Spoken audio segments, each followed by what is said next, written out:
Now, those attempting to take away our rights, and they've taken away a lot of them, have cited the phony war on terror and the attack of September 11th, 2001 to justify their actions.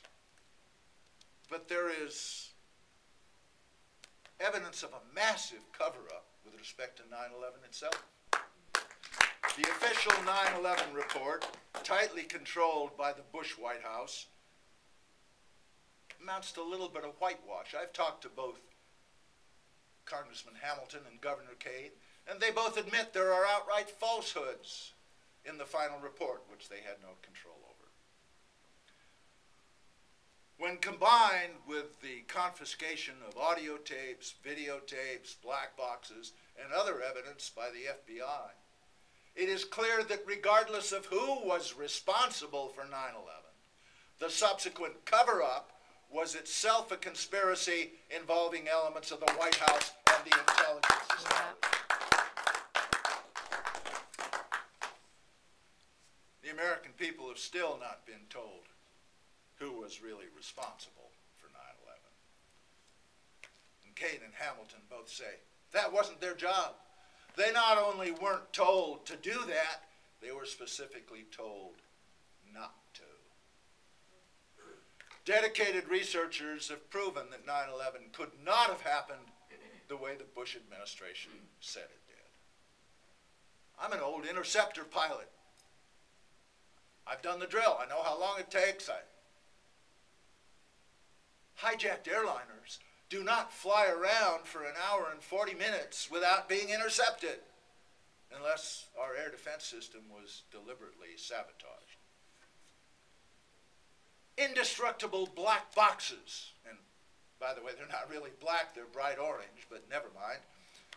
Indestructible black boxes do not evaporate in the same fire from which an unharmed passport floats to the street below. Steel skyscrapers do not collapse at free fall speed because of a kerosene fire. Heck, steel buildings do not collapse at all because of a kerosene fire. Never have and never will. And, you know, a kerosene fire does not turn concrete into a powder containing particles of nanothermite, a military explosive used only in controlled demolitions. And of course, Building 7 wasn't even struck by an aircraft. The truth about 9/11 is that after 9 years, we still don't know the truth about 9/11, and we should. And so should the families of victims. President Barack Obama expanded the war in Afghanistan and extended it into Pakistan. And why? Well, he said that that was a war of necessity because those were the folks who attacked us on 9/11. He failed to reverse the erosion of our constitutional rights and to end the threat of martial law. He even expanded bits of the Patriot Act. And why? You guessed it, 9/11. It has become painfully clear that until the government myth about 9/11 is exposed and some real truth revealed, all these evils will continue no matter which party is in power. I am therefore appointing a commission to conduct a new and truly independent investigation of 9/11. This investigation will be co-chaired by David Ray Griffin and Richard Gage, and coordinated for me by my Vice President, Cynthia McKinney. Yeah. Never again must we allow this nation to be stampeded into war under false pretenses. But 9/11 is not the only truth we're concerned about. There have been many other cover-ups I'd like to mention just one. The murders of a number of our soldiers in the field, most of them women. If the Pentagon won't do a proper investigation, we'll do it for them. Parents have a right to know what really happened to soldiers like Pat Tillman and Lavina Johnson.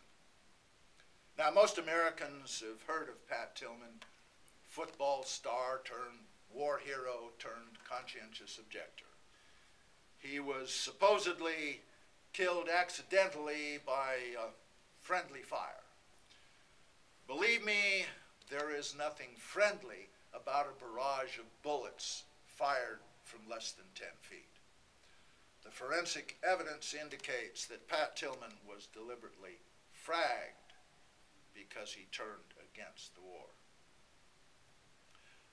But few Americans have ever heard of Lavina Johnson. Lavina was a lovely young African-American girl. She was about 18, a Christian and a virgin. She volunteered to serve in Iraq, as so many have done. Her body was discovered in a Halliburton tent and shipped home in a closed casket. Her parents were told not to open the casket. But her father is a physician. I happen to know Dr. Johnson personally. And he opened the casket and examined his daughter. Her brains had been blown out. There were bruises all over her body. Her hands were both badly burned, so badly burned she couldn't have held a gun, for example.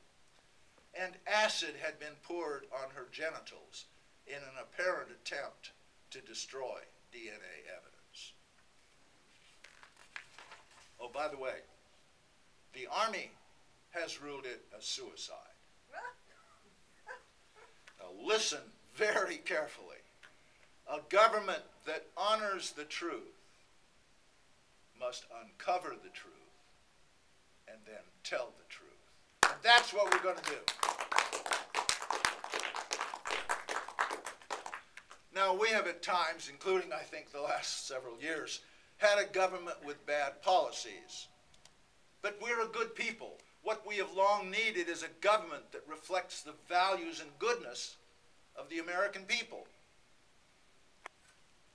Now, our values and goodness are not reflected by a government which cooperates with big business to export our jobs and import cheap illegal labor, driving down wages for all American workers.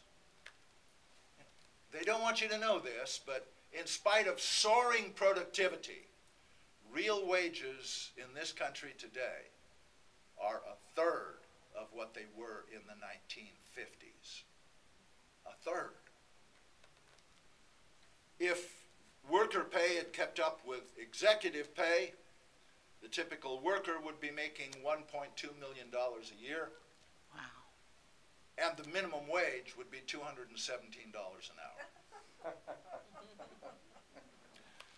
I asked Congress to pass legislation indexing the minimum wage for inflation, placing tariffs on the importation of goods manufactured by corporations who move jobs out of the country, and limiting the corporate income tax deduction for executive compensation to 20 times the salary of their lowest paid worker, legal or illegal. You know, the ratio between CEO pay and worker pay used to be 20 to 1. Now it's over 600 to 1. This is a free country. Corporations can pay their executives whatever they want. But we don't have to give them a tax deduction